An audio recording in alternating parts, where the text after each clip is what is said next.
ಕತ್ತಲು ರಾತ್ರಿ ದೋಣಿಯ ಮೇಲೆ ಕಡಲುಗಳ ಅಳಿಲು ಪೈರೇಟ್ ಸ್ಕ್ವಿರಲ್ ನಿಂತಿತ್ತು.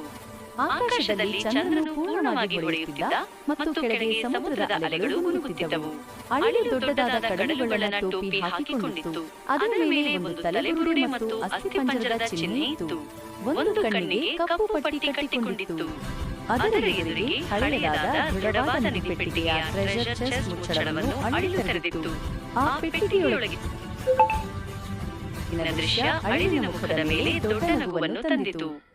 ಪೆಟ್ಟಿಗೆಯೊಳಗೆ ಚಿನ್ನದ ನಾಣ್ಯಗಳ ಬದಲು ಸಾವಿರಾರು ಹೊಳೆಯುವ ಓಕ್ ಬೀಜಗಳು ಗ್ಲೋಯಿಂಗ್ ಏಕಾನ್ಸ್ ತುಂಬಿದ್ದವು. ಅವು ಒಂದು ಮೃದುವಾದ ಚಿನ್ನದ ಕಾಂತಿಯಿಂದ ಪ್ರಕಾಶಿಸುತ್ತಿದ್ದವು. ಆ ಅಳಿಲು ಇಡೀ ವಿಶ್ವದಲ್ಲಿರುವ ಎಲ್ಲಾ ಬೀಜಗಳನ್ನು ಹುಡುಕಿ ದೊಡ್ಡ ಸಾಹಸ ಮಾಡಿ ಈ ನಿಧಿಯನ್ನು ಸಂಗ್ರಹಿಸಿತ್ತು. ಕೆಲವು ಬೀಜಗಳು ಪೆಟ್ಟಿಗೆಯ ಹೊರಗೂ ನೆಲದ ಮೇಲೆ ಚೆಲ್ಲಾಪಿಲ್ಲಿಯಾಗಿ ಬಿದ್ದಿದ್ದವು. ಆಹಾ, ನನ್ನ ದಶಕಗಳ ಶ್ರಮದ ಫಲ ಎಂದು ಅಳಿಲು ಸಂತೋಷದಿಂದ ಗೊಣಗಿತು. ಚಿನ್ನ ಮತ್ತು ವಜ್ರಗಳು ನನಗೇನು ಬೇಕು?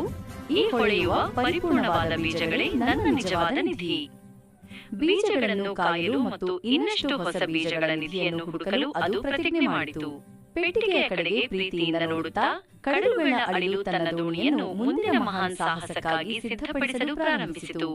ಅದು ಕೇವಲ ಒಂದು ಕಡಲುಗಳನ್ನಾಗಿರಲಿಲ್ಲ, ಅದು ಬೀಜಗಳ ಅತ್ಯಂತ ಶ್ರೀಮಂತ ದೊರೆಯಾಗಿತ್ತು.